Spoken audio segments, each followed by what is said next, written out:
Boa noite, igreja. Glória a Deus. Vamos exaltar e glorificar o nome do Senhor. Vamos nos colocar nos nossos lugares, vamos entrar. Todo mundo já abraçou todo mundo, já beijou todo mundo. Isso é bom. Esse amor entre a igreja, esse amor compartilhado, essa alegria compartilhada é sempre bom. Vocês já me conhecem, então aí eu não precisava nem pedir, hein? Pedir à igreja se colocar de pé. Vamos exaltar com todas as nossas forças, com essa mesma alegria que nós já chegamos abraçando, dando aquele sorriso lindo para os nossos irmãos.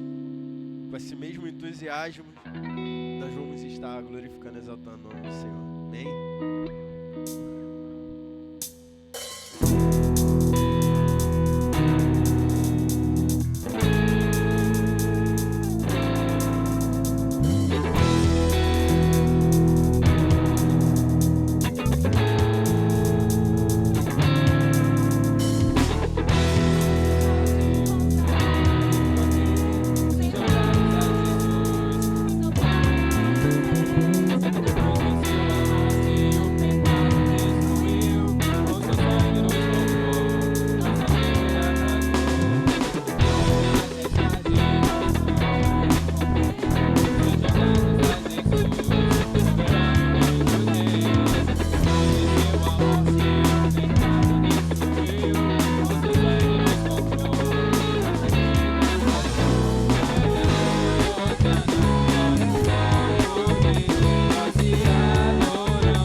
Salmo de número 95 diz assim: que darei eu ao Senhor por todos os benefícios que Ele me tem feito. Certo, meu amado, não há nada que nós possamos fazer que se iguale ao que o próprio Deus já fez por nós, né? Mesmo assim, nós nos esforçamos para dar o nosso melhor. Nós aqui podemos dar a nossa melhor adoração, podemos entregar ao Senhor o nosso louvor a cada dia. Eu quero convidar você nesta noite para fazer isso com a sua vida, entregando completamente o seu viver nas mãos daquele que pode te ajudar, que pode lhe conduzir por essa vida. Vamos orar ao Senhor. Talvez você lembre de alguém que necessite da graça de Deus, ou talvez você queira orar pela sua família, ou qualquer outra situação que necessite a sua oração. Vamos clamar ao Senhor nessa noite, em nome de Jesus. Querido Deus, Pai de amor, nós adoramos ao Teu nome, Senhor, reconhecendo a Ti, tão somente a Ti, como Senhor em nossas vidas.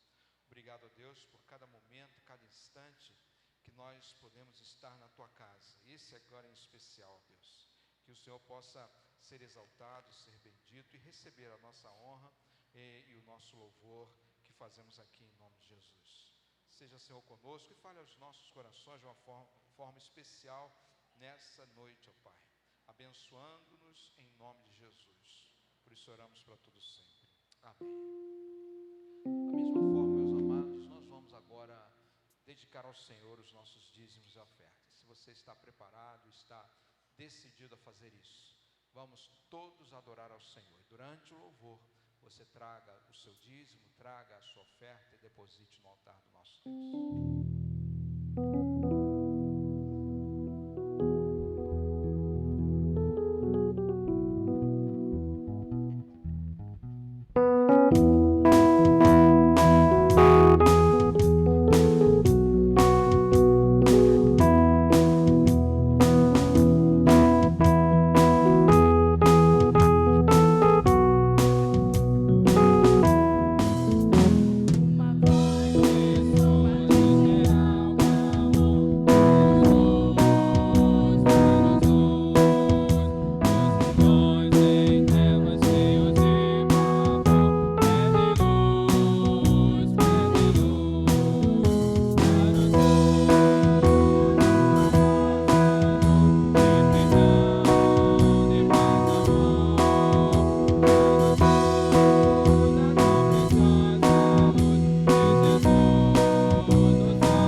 Obrigado, Senhor, por tuas ricas e maravilhosas bênçãos sobre as nossas vidas, porque é graças a Ti, Senhor, que nós temos condições financeiras de ofertar, de colocar os nossos dízimos, de repente de firmar uma aliança contigo, porque é do do Senhor que vem o nosso sustento.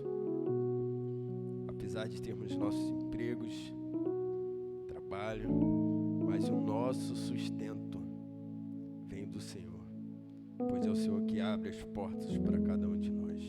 Então somos muito gratos, ó Pai, por poder levantar do nosso banco e vir aqui devolver, Senhor, entregar aquilo que o Senhor tem colocado em nossas mãos para administrar. Se por acaso, nessa noite, teve algum irmão que não pôde ter esse ato, em nome de Jesus, vem abrir portas, ó Pai. Vem abrir portas para que ele possa, não pelo ato de dizimar, de entregar uma oferta, mas através de uma porta ver, Senhor, o teu cuidado, ver o teu agir também nessa área na vida dele, Senhor, em nome de Jesus. Então, nós agradecemos por cada um que ofertou ou dizimou e clamamos e pedimos a Ti, Senhor, porta de emprego para aqueles que não puderam fazer o mesmo, Senhor, em nome de Jesus. Amém.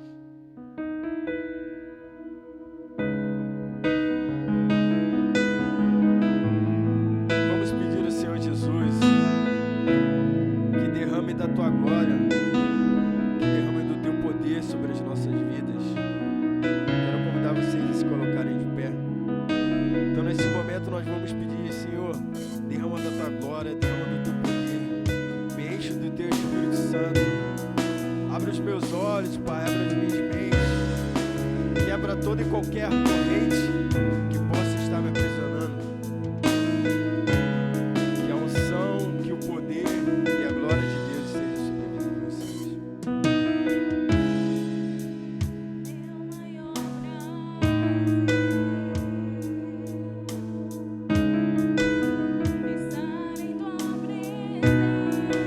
Prostrados.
Queremos ser cheios até transbordar, Senhor.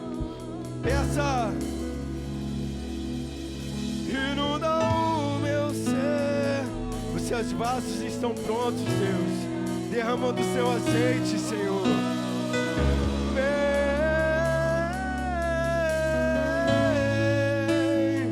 até transbordar.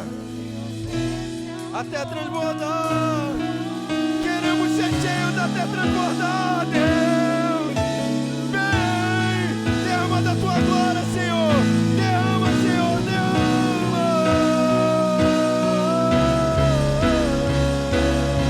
Iruna, iruna. Peça, peça, peça. Iruna.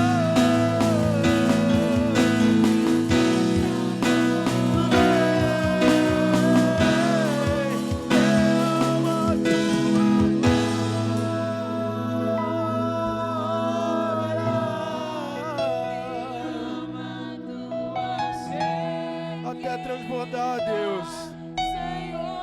Até transbordar, Deus. Inunda tu dias.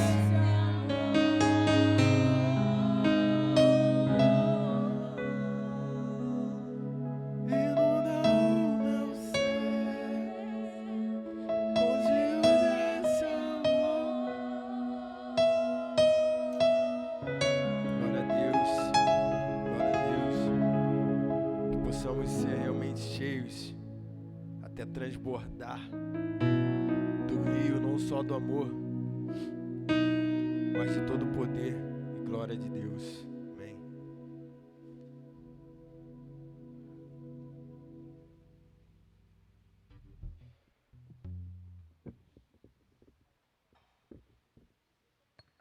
Queridos, que você seja cheio da presença do Senhor. Cada dia da sua vida você possa buscar o derramar do Deus na sua vida. Um mundo em que muitas vezes está vivendo longe de Deus, o Senhor nos dá a oportunidade de nos achegar. Então que você se achegue ao Senhor nesse momento, se achegue à palavra do Senhor. Nós vamos ler a palavra de Deus lá em Efésios capítulo 2. Leremos o versículo 19 a 22. Permita que o Espírito Santo fale ao seu coração. Esqueça todas as situações que podem hoje estar bloqueando a sua vida, o seu coração. Deixa Deus falar, abrindo o seu coração para Ele em nome de Jesus. Efésios capítulo 2, nós leremos os versos 19 a 22. É a palavra que nós vamos estar lendo para você e com você nesta noite, para a nossa meditação.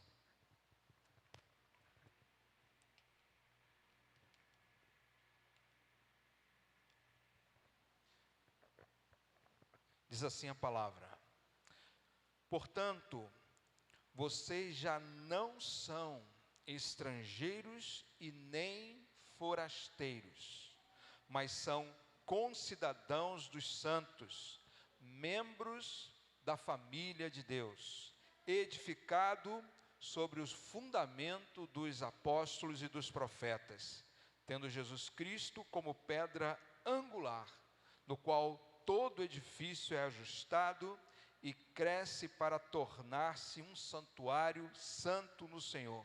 Nele vocês também estão sendo juntamente edificados para se tornarem morada de Deus por seu Espírito. Se nós pegarmos somente essa parte final, você já poderia ir feliz para a sua casa. Nós devemos nos tornar morada, a habitação de Deus através do Espírito Santo. Você já foi a alguma casa desabitada? Já esteve em um lugar que não há frequência de pessoas já há algum tempo? É interessante, meus amados, o que é que acontece em uma casa desabitada. Se não há pessoas frequentando o lugar, o mato parece que cresce com mais vontade, teias de aranha começam a surgir em tudo quanto é lugar, a poeira toma conta do lugar como nunca, e a própria estrutura da casa, ela é prejudicada, ela começa a ficar comprometida. Animais estranhos começam a visitar uma casa desabitada. Elas circundam ambientes onde não há vida humana. E a casa que antes era muito bonita, meu amado, fica um lugar não agradável de se estar. Isso muito se parece com a vida humana em relação a Deus. Porque, meus amados, uma vida sem a presença de Jesus acaba se tornando como uma casa abandonada, sem vida, sem vigor e envolvida por uma grande quantidade de coisas, elementos indesejados. É claro, meu amado, que nós estamos aqui tratando da vida espiritual de alguém. Então, enquanto alguém não permite que Jesus se aproxime dele ou dela, a sua vida será tal qual a casa abandonada que eu acabei de citar aqui, que vai se deteriorando, vai ganhando problemas a cada dia e dia após dia.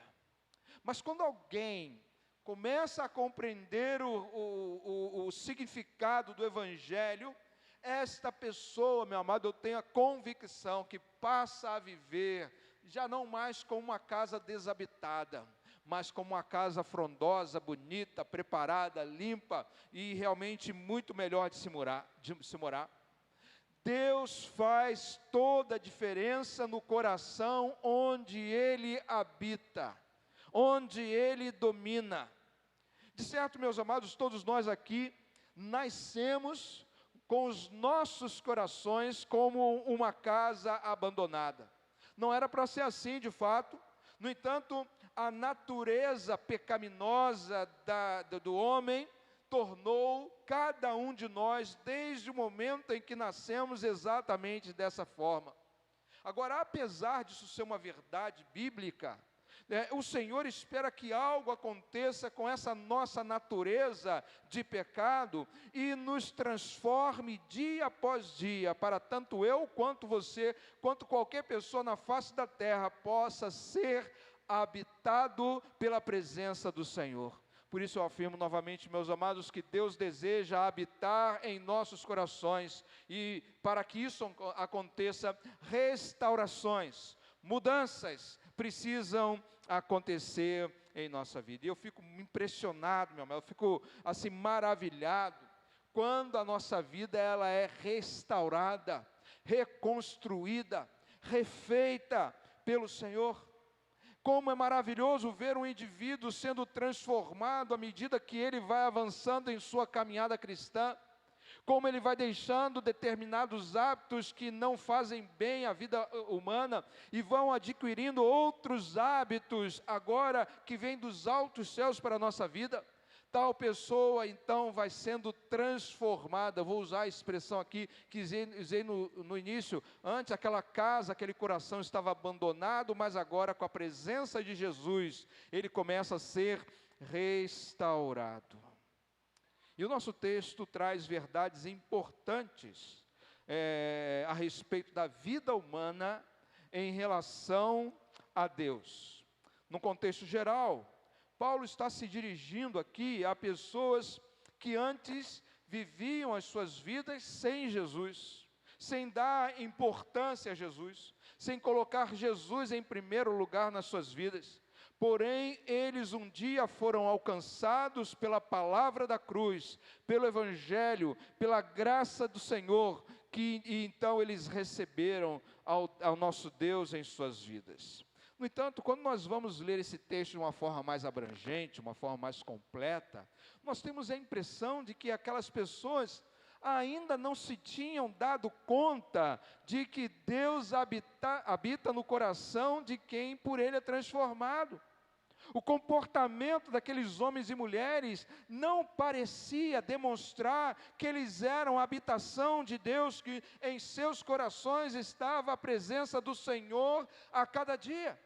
É por isso então que aqui o texto está trazendo por várias vezes a memória daqueles homens e mulheres, coisas relacionadas ao passado deles sem Jesus e depois como a vida deles se tornaram com Jesus. Por exemplo, quando você vai para o capítulo 1, no início do capítulo, versículo 1 do capítulo 2, ele faz menção de como eles eram antes de conhecer Jesus. O verso 1 diz assim: vocês estavam mortos em suas transgressões e pecados, estavam abandonados, entregues, sujeitos a todo tipo de erro que vocês estão produzindo em sua vida. Então, quando a Bíblia aqui está dizendo que eles viviam como mortos, de certo eles estavam vivos fisicamente, mas mortos espiritualmente. Uma casa cheia de teias, cheia de sujeiras, uma casa comprometida. E o texto vai continuando, versículo 2, dizendo: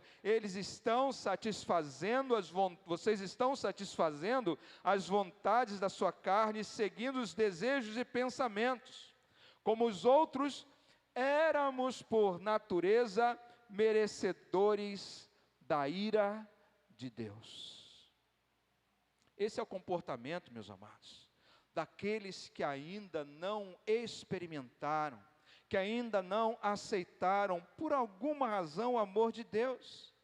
Mas Paulo está falando do antes, mas ele também fala do agora. Por isso, o texto faz questão de trazer-lhes à memória quem eles eram antes, mas também no momento em que Cristo entrou em suas vidas. Então, é por isso que o versículo 19, que nós lemos aqui, começa com uma palavrinha, uma expressão dizendo: portanto. Essa pequena palavra, meus amados, é o ponto de ligação entre o antes e o agora. Entre o que era antes de Cristo e o que eles eram agora, com a presença de Jesus em suas vidas, morando em seus corações. A palavra, portanto, é a transição de onde estavam para onde deveriam chegar. Mostra uma realidade não desejada, mas agora nos leva a uma realidade muito agradável, muito melhor. Então, considerando tudo isso, meu amado, eu quero aqui mostrar como eu e você também podemos trazer à nossa memória a nova vida em Cristo Jesus, e de que a velha vida que estava condenada à morte eterna, agora recebeu uma recalchutagem, recebeu uma reforma, e por isso, meus amados, nós podemos viver de uma maneira muito melhor.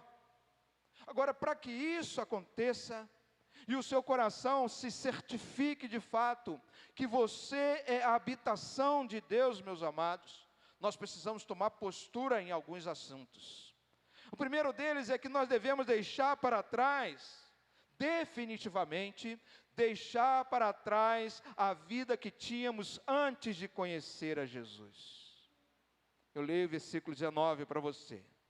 Portanto, vocês já não são estrangeiros e nem forasteiros. É comum, meus amados, pessoas entrarem para a igreja e quererem continuar vivendo da mesma forma como antes. Então, é como, vou dar um exemplo aqui usando a expressão do texto, quando alguém vem de um outro país para fazer do Brasil a sua pátria. Eles, se não tirassem uma cidadania, eles continuariam sendo pessoas do outro país. Mas se eles entram no Brasil e tiram a sua cidadania, eles se tornam brasileiros e deixam de ser estrangeiros. Então, nesse mesmo sentido, meu amado, acontece quando Cristo entra em nossos corações. É como se nós, então, deixássemos de lado a cidadania que nós tínhamos antes do mundo e assumíssemos uma nova cidadania celestial em nosso coração.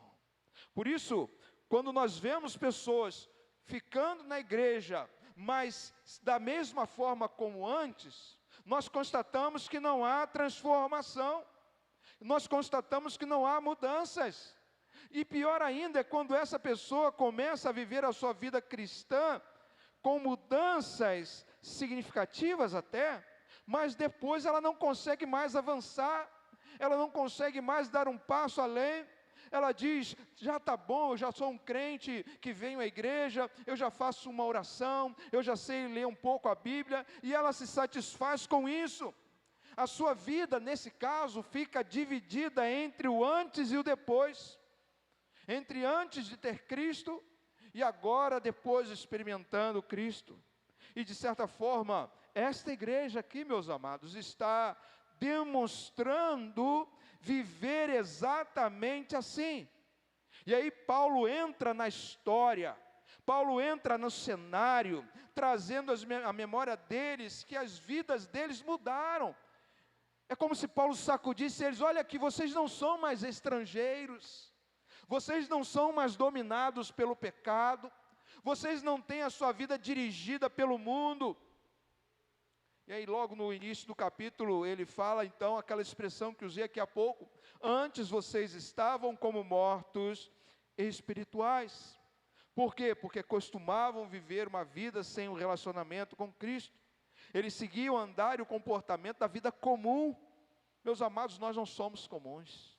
O crente em Cristo Jesus jamais deve pensar que ele é uma pessoa comum, já não pode de maneira alguma.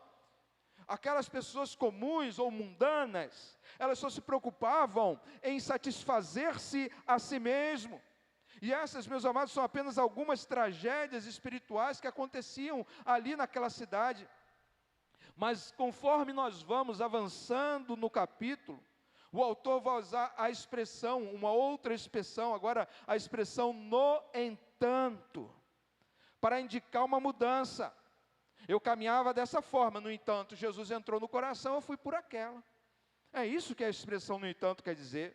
E diz que Deus, pela sua misericórdia e amor, nos deu vida. Então, se no início do capítulo aquelas pessoas estavam mortas espiritualmente, ele termina o capítulo dizendo, não, Cristo deu vida a vocês, vocês reviveram. Então isso me lembra muito bem as palavras daquele pai ao filho, que ficou em casa naquela parábola do filho pródigo. Você lembra, eram 2 filhos, um saiu, mas um ficou em casa. E quando o que ficou em casa viu o seu irmão retornar, o pai teve que intervir, porque ele não estava aceitando aquele irmão, o retorno daquele irmão. E o pai disse para o filho, esse meu filho estava morto e reviveu, estava sem esperança e foi salvo. É isso, meu amado, que nós precisamos experimentar. Aqueles homens e mulheres na igreja tinham sido alcançados por Deus e foram salvos pela graça do Senhor Jesus. E o verso 19, que li somente o início, ele conclui essa afirmação, dizendo que agora eles haviam entrado para a família de Deus. Uma nova cidadania lhes foi concedido. Um novo lugar eles tinham ao qual pertencer. E uma nova vida a qual deveriam viver. E a vida vivida agora já não tinha nenhuma ligação mais com aquela antiga vida que eles viviam no passado. A verdade, a vida de nenhum de nós jamais deve ser igual a partir do momento em que nós experimentamos o Senhor Jesus em nossas vidas. Então, meu amado, essa primeira afirmação, não vivam como se Cristo não tivesse entrado na sua vida. Não vivam a vida que vocês tinham lá no passado. E é por isso que o texto, depois de dizer isso, vai nos ajudar a compreender que tipo de vida nós devemos viver então. Se não é aquela vida antes de Jesus, qual é então? Nós devemos, meus amados, viver a vida cristã, como pessoas que realmente participam da família de Deus. Deus nos adotou e nós devemos viver a nossa vida como filhos de Deus, como filhos da luz. Então leia de novo o versículo 19.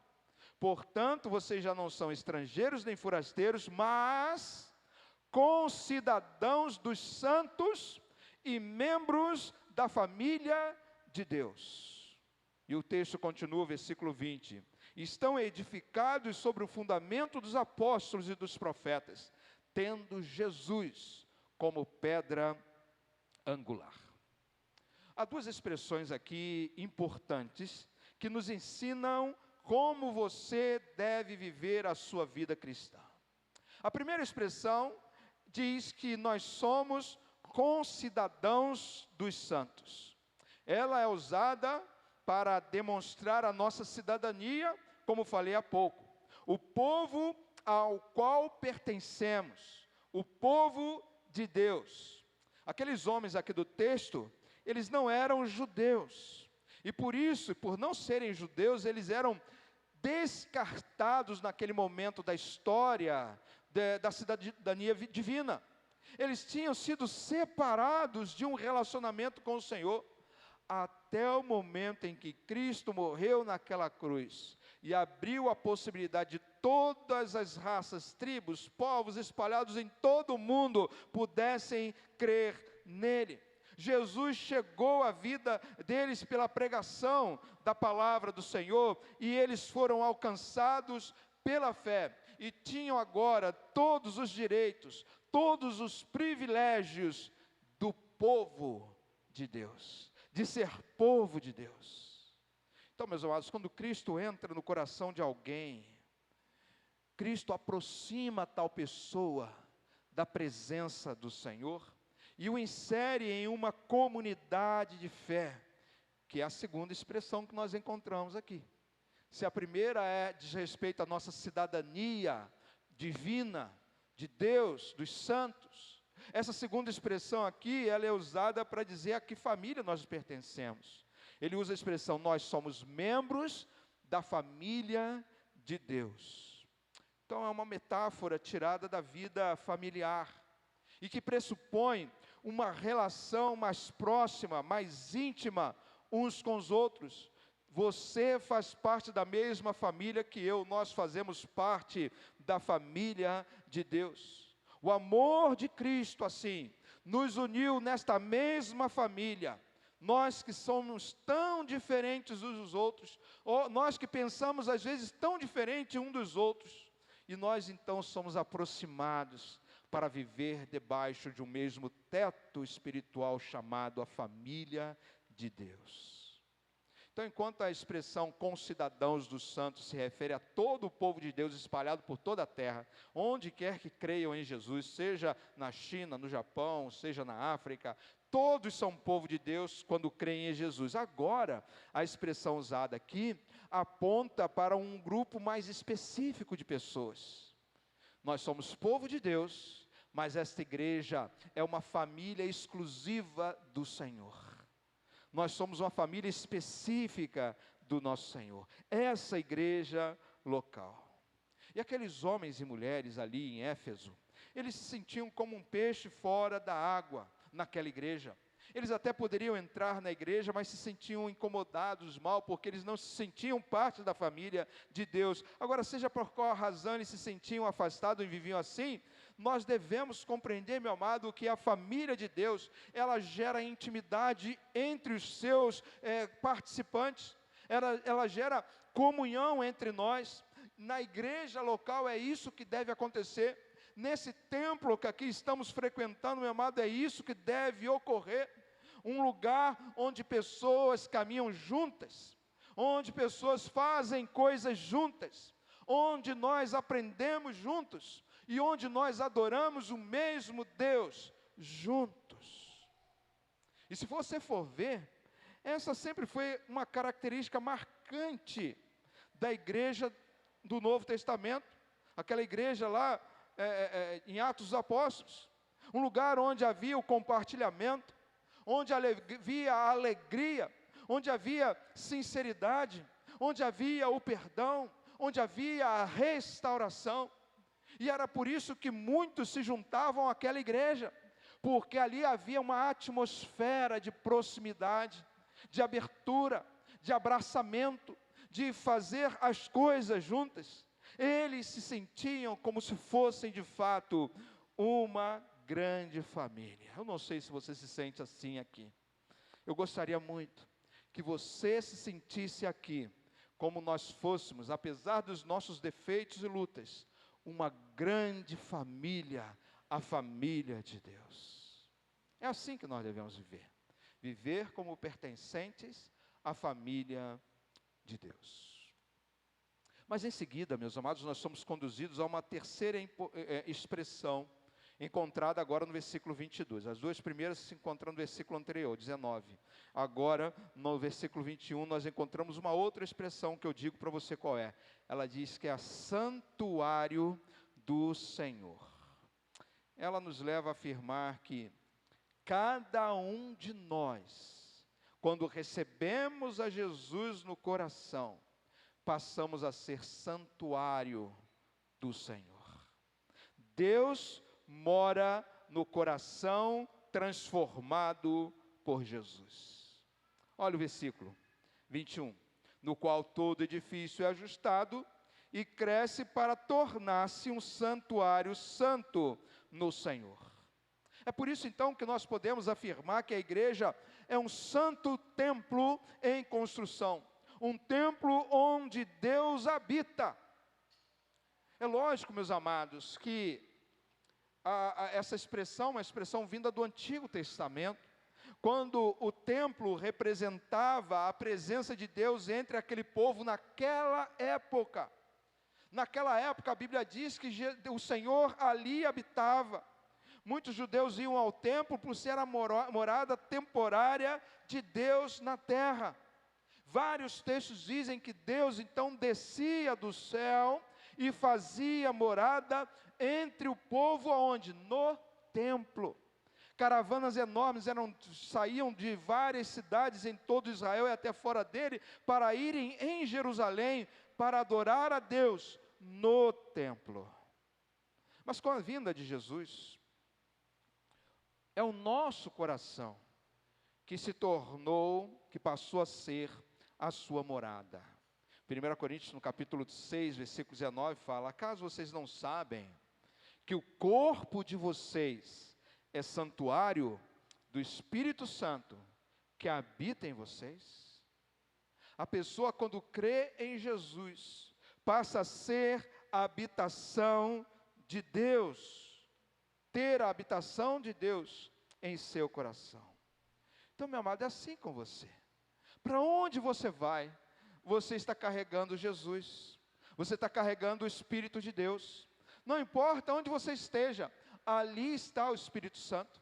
Por quê? Porque Ele habita em seu coração, Ele habita na sua vida. Tanto aqueles homens e como nós também, nós tivemos o coração transformado e preenchido com a sua santa e doce presença. E é exatamente assim, meu amado, que eu e você precisamos viver nos nossos dias. Uma nova vida sendo edificada a cada momento por causa da presença de Deus em nossos corações. E nenhum de nós deveríamos querer viver outro tipo de vida a não ser esse, crescendo a cada dia mais na presença do Senhor, porque Ele fez morada em nossos corações, meus amados. Deus habita no coração daquele que nele crê. Quando alguém decide mudar para uma nova casa, logo essa pessoa vai procurar fazer algumas mudanças, algumas adaptações, até mesmo algumas reformas, para que aquela casa que antes pertencia a outro morador, possa agora ter a sua cara. Então você pinta a parede da forma como você quer, na cor desejada, você coloca os móveis em posições que para você é mais agradável, você troca algumas lâmpadas, você bota alguns outros interruptores ou tomadas, você vai para o exterior, você muda o jardim, planta algumas coisas, coloca um vaso ali, outro ali. A pessoa, quando se muda para uma casa diferente, para uma nova casa, ela a arruma da maneira, do jeito que ela deseja.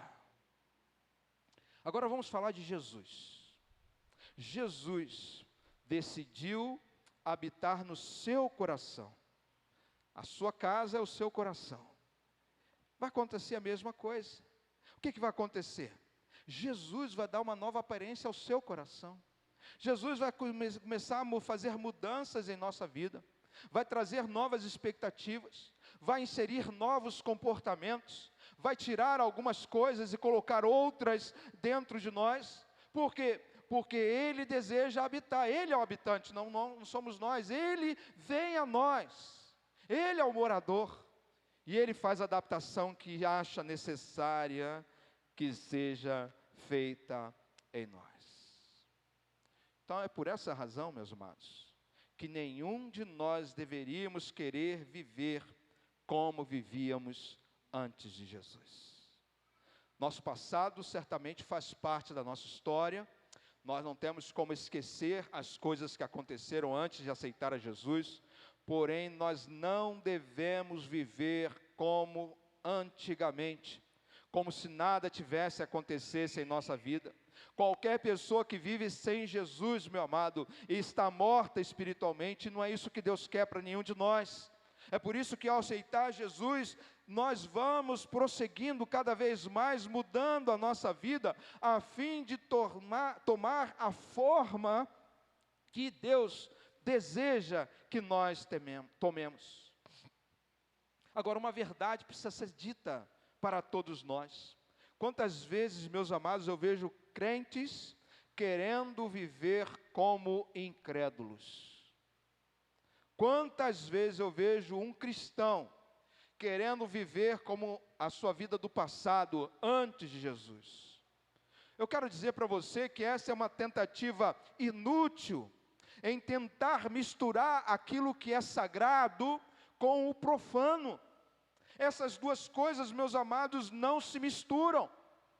O profano pode até trazer alguma satisfação para nós, mas não traz nenhuma satisfação para Deus que habita em nós.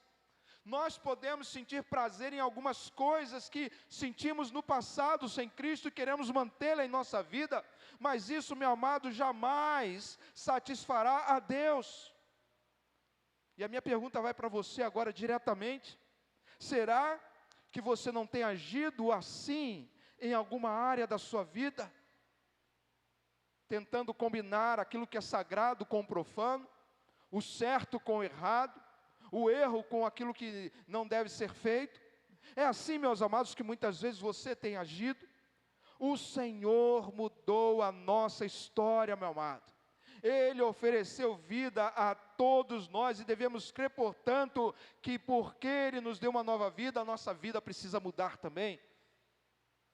Não para ser como nós queremos, mas como Deus deseja.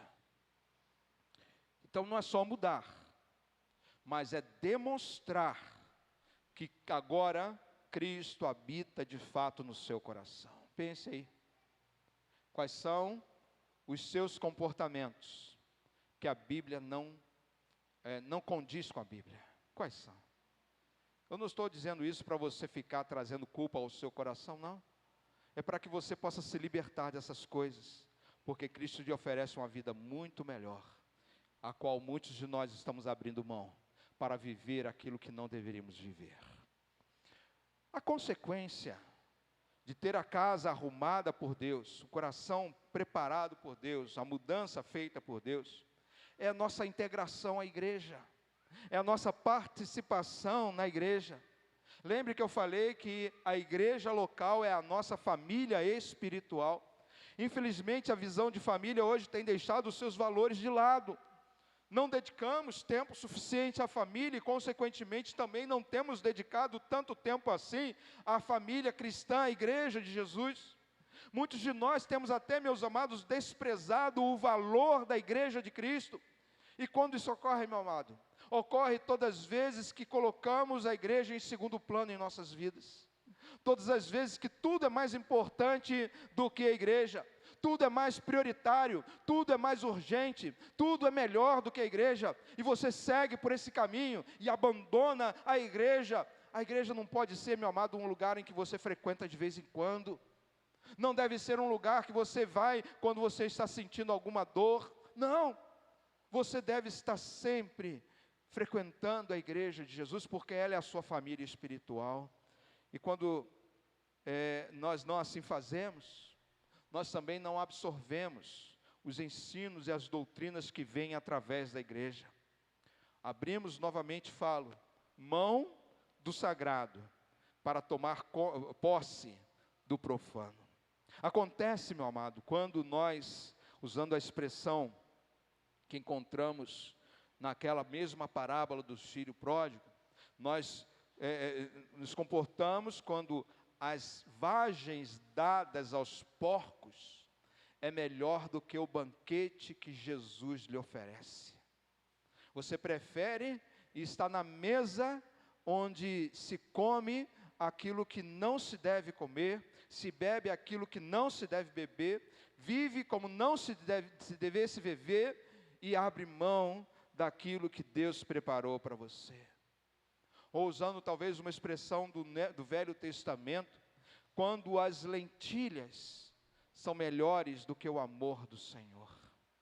São tudo armadilhas colocadas diante de nós para nos afastar de Deus.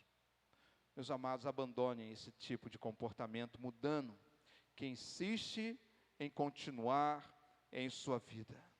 Não queira imitar o que vemos por aí e tornar o padrão mundano o padrão da sua vida. Não queira fazer coisas para serem aceitos pelos outros, mas esquecendo de serem aceitos por Jesus. De outra forma, do contrário, você deve ter ou ser uma boa influência espiritual, para que todos aqueles que estão ao seu redor e ainda não encontraram a luz de Cristo, possam finalmente encontrar. Por isso, não faça da igreja um passatempo ou coisa parecida. Se a igreja não está do jeito como você gostaria, faça ficar. Trabalhe para que se torne. Trabalhe nesse sentido. Envolva-se para que isso de fato aconteça. Ou adapte-se ao caminho que a igreja está lhe oferecendo através de Jesus Cristo. Meus amados, nós somos de Jesus. Somos o povo escolhido do Senhor, somos membros da família de Deus, nós estamos sendo construídos sobre bases sólidas, bases essas de acordo com o texto deixado pelos apóstolos e pelos profetas de outrora, que tinham Jesus como seu bem mais precioso em suas vidas. Ele habita em seu coração, Ele habita em nosso coração, e o coração habitado por Jesus produz vida com Deus.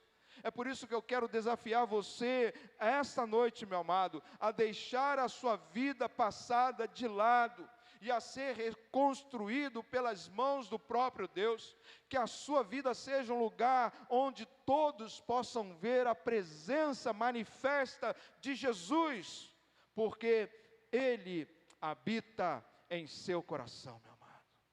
Deus habita em seu coração. Eu quero terminar essa mensagem orando por você. Nós não somos mais como éramos, nós somos diferentes, porque Jesus nos mudou. Deixa Jesus mudar a sua vida. Tirar as aranhas, as teias, rearrumar as coisas e colocar cada objeto no seu devido lugar. Tirar os prazeres que você acha que é importante e colocar os prazeres que vêm do alto céu. Deixa Jesus fazer isso. Eu apelo para você nesta noite a fazer isso em nome de Jesus. E convido você a orar comigo nesse instante. Querido Deus, a sua mensagem foi entregue. Agora eu pergunto a Deus o que nós devemos fazer com essa mensagem. Todos nós aqui, ó Deus, compreendemos, a nossa mente captou, ó Deus, aquilo que o Senhor espera de nós. Uma vida diferente daquela que vivíamos antes do Senhor, porque o Jesus que nós cremos entrou em nosso coração.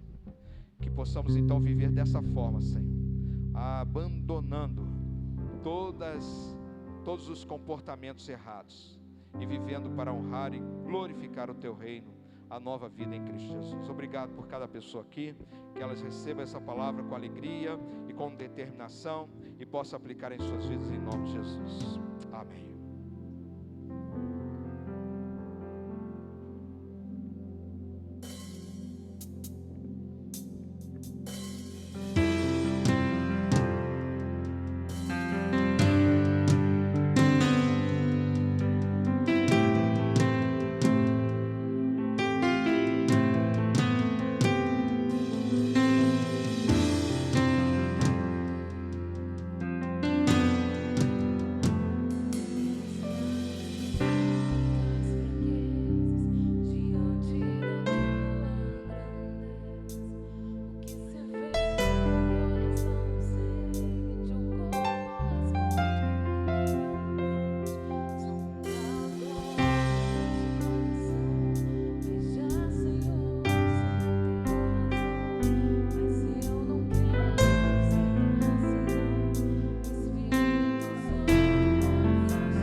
nesta vida, tendo Jesus habitando no seu coração. Descarte tudo aquilo que Jesus não quer que você viva e viva a vida que Jesus chamou para você viver. Eu quero desejar a você uma semana assim, morada do Senhor, habitação de Deus, por onde quer que você vá, carregando Jesus. O que quer que faça, ou faça Jesus em primeiro lugar, e você verá a mão do Senhor poderosa em seu viver. Que a Deus a todos abençoe, na graça do Senhor Jesus Cristo e no poder do Espírito Santo.